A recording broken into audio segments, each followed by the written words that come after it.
Guys, welcome back to my new blog. तो आज हम आए हैं दिल वालों के शहर दिल्ली। बहुत दिनों से हमारा प्लान था दिल्ली घूमने का, तो फाइनली आज जाके पूरा हुआ। और आप देख सकते हैं कि मेरे पीछे रेड फोर्ट है। आज हम स्पेशली यहाँ पे विज़िट करने आए हैं और हम आपको काफ़ी कुछ इन्फॉर्मेशन भी बताएंगे इसके बारे में, और अंदर जाके भी देखेंगे कि यहाँ का व्यू कैसा है और अंदर में क्या क्या है, ये भी हम आपको इस वीडियो में दिखाएंगे। तो ऐसे ही नए नए वीडियो देखने के लिए चैनल को सब्सक्राइब करें। और चलिए चलते हैं, हम आपको पूरा रेड फोर्ट की विज़िट करवाते हैं।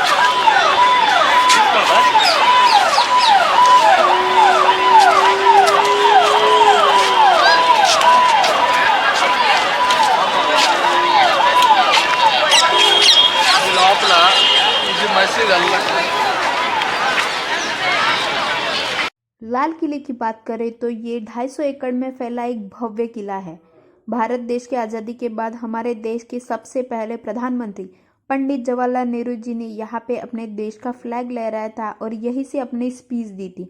तब से ये प्रथा चलती आ रही है।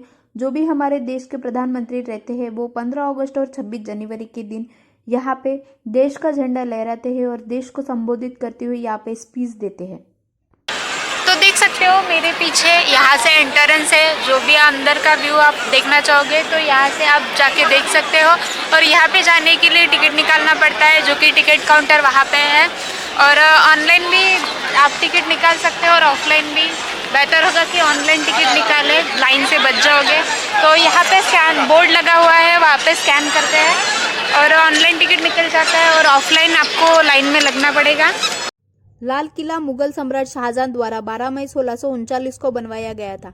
जैसे हम एंट्री करते हैं तो हमें दोनों साइड में दिखाई देती है तोहफे, और ये है मेन गेट, मुख्य दरवाजा।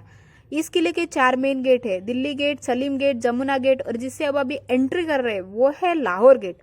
लाहौर गेट की दिशा सीधे पाकिस्तान लाहौर की ओर दर्शाई जाती है, इसीलिए इस गेट को लाहौर गेट कहते हैं।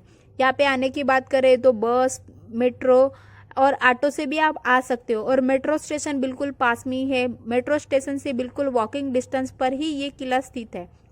जैसे ही हम एंट्री करते हैं हमें दिखाई देता है ये एक गेट, और यहाँ पे ऊपर हमारे देश का फ्लैग लहराता हुआ दिखाई देता है। और प्राइस की बात करें तो अराउंड 60 रुपीज़ 1 पर्सन भारतीयों के लिए फ़ी है विथ म्यूजियम। और विदेशियों की बात करें तो 550 रुपये यहाँ पे ये फ़ी है। यहाँ पे करीब 200 साल तक मुगलों ने इस लाल किले पे राज किया है। तो चलिए अंदर चलते हैं हम।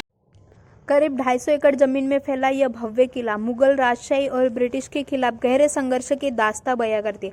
जैसे ही हम मेन गेट से एंट्री करते हैं तो हमें और एक गेट दिखाई देती है, और ये गेट से हम जब एंट्री करते हैं तो हमें बहुत सारे शॉप दिखाई देते हैं। ये बाजार है, यहाँ पे लेडीज़ की एसेसरीज बहुत ही ज़्यादा दिखाई देती है। और आप देख सकते हो कि यहाँ पे सर्दियों का सीज़न चल रहा है, इसीलिए सर्दियों के आइटम भी रखे गए हैं। और हमने भी सोचा कि कुछ अपने लिए ले रहे, इसीलिए मैं भी देखने लगी एसेसरीज़।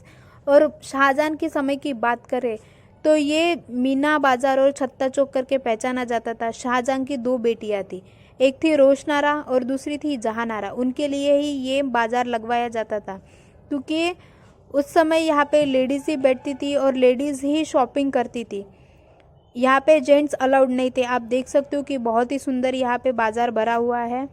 जैसे ही बाज़ार ख़त्म होता है और हम आगे चलते हैं तो हमें सबसे पहले दिखाई देता है नौबत खाना, नक्कार खाना, नगाड़ा घर, वेलकम गेट, स्वागत कक्ष। इन कई नामों से ये बिल्डिंग को जाना जाता है। बिल्डिंग में हर रविवार को सुबह से लेकर शाम तक ढोल नगाड़े बजाए जाते थे। आमतौर पर हमारा जन्मदिन साल में एक बार मनाया जाता है, लेकिन बादशाह का जन्म रविवार को हुआ था और हफ्ते के हर रविवार को उनका जन्मदिन मनाया जाता था, वो भी ढोल नगाड़ों के साथ, ढोल नगाड़े बजाकर। इसीलिए इस घर को नगाड़ा घर भी कहा जाता है। और आप देख सकते हो कि फूल पंखड़ियों से ये बारीक नक्शीदार काम किए गए हैं। ये नक्शे काम पे गोल्ड की प्लेटिंग थी, ताकि सूरज की किरणें यहाँ पे पड़ती थी और ये जगमगा उठते थे। और आप देख सकते हो कि कितना बारीक नक्शीदार काम किया गया है। यहाँ से अनाउंसमेंट की जाती थी, जो भी दीवाने आम में जाते थे या वो यहीं से जाते थे, और यहीं से पहले उनकी अनाउंसमेंट होती थी और फिर यहाँ से ही उनकी एंट्री होती थी। आप देख सकते हो बाहर का व्यू बहुत ही प्यारा है, और यहाँ पे साउंड का इको होता है। जैसे बात की जाए तो एक कॉर्नर से हम आवाज़ देंगे तो दूसरे कॉर्नर में हमें सुनाई देगा। तो आप देख सकते हो कि यहाँ से आवाज़ दी जाएगी तो हमें नेक्स्ट कॉर्नर पे सुनाई दे रहा होगा। तो ऐसे यहाँ पे साउंड का इको होता है, आप ज़रूर ट्राई करके देखना। जैसे ही हम आगे बढ़ते हमें दिखाई देता है दीवाने आम। दीवाने आम इस नाम से आपको पता चल रहा होगा कि ये आम नागरिकों के लिए बनवाया गया था। यहाँ पे आम नागरिक आके बैठते थे। यहाँ पे आगे बहुत ही बड़ा ग्राउंड है, वहाँ पे आधे हिस्से में लेडीज बैठती थी और आधे हिस्से में जेंट्स बैठते थे और वो अपनी प्रॉब्लम वजीर को सुनाते थे, वजीर बादशाह को सुनाते थे और बादशाह अपना ओपिनियन उन्हें देते थे। और ये बादशाह का सिंहासन है, ये काफ़ी ऊंचा है ताकि बादशाह का कांटेक्ट डायरेक्ट आम जनता से हो सके। और ये छतरी के आकार का बनाया गया है, बारीक नक्शीदार काम किए गए हैं और यहाँ पे बादशाह बैठते थे और यही से नागरिकों को समस्या का निवारण देते थे। और आगे एक चबूतरा बनाया गया है, वहाँ पे वजीर बैठते थे और वजीर उनको प्रॉब्लम सुनाते थे आम जनता की। जैसे हम आगे बढ़ते हैं हमें दिखाई देता है रंग महल और मुमताज महल। आपको यहाँ पे किसी को पूछने की ज़रूरत नहीं पड़ेगी कि ये कौन सा महल है, क्योंकि हर महल के सामने वहाँ पे कौन सा महल है और उसकी विशेषताएं क्या है ये लिखी गई है। और जैसे हम आगे बढ़ते हैं हमें दिखाई देता है ये चबूतरा। वहाँ पे फाउंटेन लगा रहता था उस वक्त, क्योंकि गर्मियों के मौसम में वहाँ पे शीतलता फैलाता था, क्योंकि पानी ठंडा रहता था और वो एनवायरनमेंट ठंडा करता था। ये जो हम फाउंटेन की बात कर रहे हैं वो संगमरमर का एक कुंड है और कहा जाता है कि एक हाथी के दांत का वो फव्वारा था और उसे नहर ये बहिष्ठ भी कहा जाता है और स्वर्ग की जलधारा भी कहा जाता है, ताकि वो शीतलता फैलाता था, इसीलिए उसे स्वर्ग की जलधारा भी कहा जाता है। और ये आप देख पा रहे होंगे ये है रंगों का महल यानी रंग महल। और यहाँ से ठीक नीचे से बाहर जाने के लिए एक रास्ता था। ये जो नीचे दिख रहा है यहाँ से ही पहले बादशाह की एंट्री हुई थी और जो लास्ट बादशाह थे बहादुर शाह जफर यहाँ से ही बाहर निकले थे। और आप देख पा रहे होंगे ये है शीश महल, पूरा शीशे का बनाया गया था। यहाँ पे बारीक बारीक आपको शीशे अभी भी दिख रहे होंगे। अभी तो फिलहाल बहुत से निकल गए हैं लेकिन अभी भी थोड़े बहुत दिख रहे होंगे। जैसे ही हम शीश महल से आगे बढ़ते हैं हमें दिखाई देता है दीवान ए खास। दीवान ए खास को शाह महल के नाम से भी जाना जाता है। आप इस नाम से अंदाज़ा लगा सकते हो कि ये बादशाह द्वारा बनवाया गया था और दरबारियों और मेहमानों के लिए बनवाया गया था। यहाँ पे वो लोग चर्चा कर सके, निजी मुलाकात कर सके, इसका ये मेन उद्देश्य था। कक्ष के मध्य में स्थित संगमरमर की एक चौकी थी, वहाँ पे मयूर सिंहासन रखा गया था जिसे सन 1739 में नादिर शाह अपने साथ लेके। यहाँ पे आप देख सकते हो कि नक्शीदार काम हुआ है और यहाँ पे गोल्ड की प्लेटिंग थी ताकि सूरज की किरणें पड़े और ये जगमगा उठे।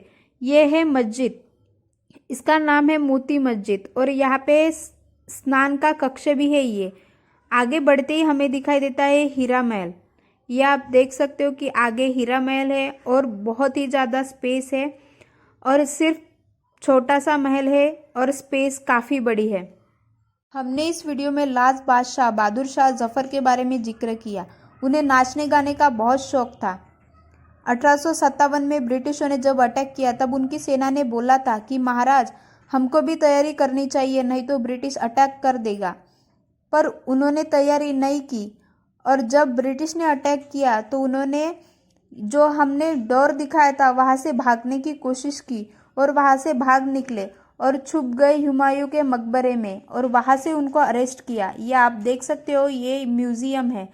लोग यहाँ पे आ जा रहे हैं और म्यूज़ियम हम अंदर से आपको दिखाने की कोशिश करेंगे। ये तो गाइज हमने एंटर कर लिया है म्यूज़ियम के अंदर। आप देख सकते हो कि ये पुरानी तलवार है और आप देख सकते हो कि ये आइडेंटिटी कार्ड है, सोल्जर का आइडेंटिटी कार्ड यानी पहचान पत्र। और यहाँ पे कई कोड्स लिखे गए हैं जो कि सुभाष चंद्र बोस ने लिखे गए हैं। और आप देख सकते हो कि यहाँ पे मेडल है, जो सैनिकों के मेडल है वो यहाँ पे रखे गए हैं।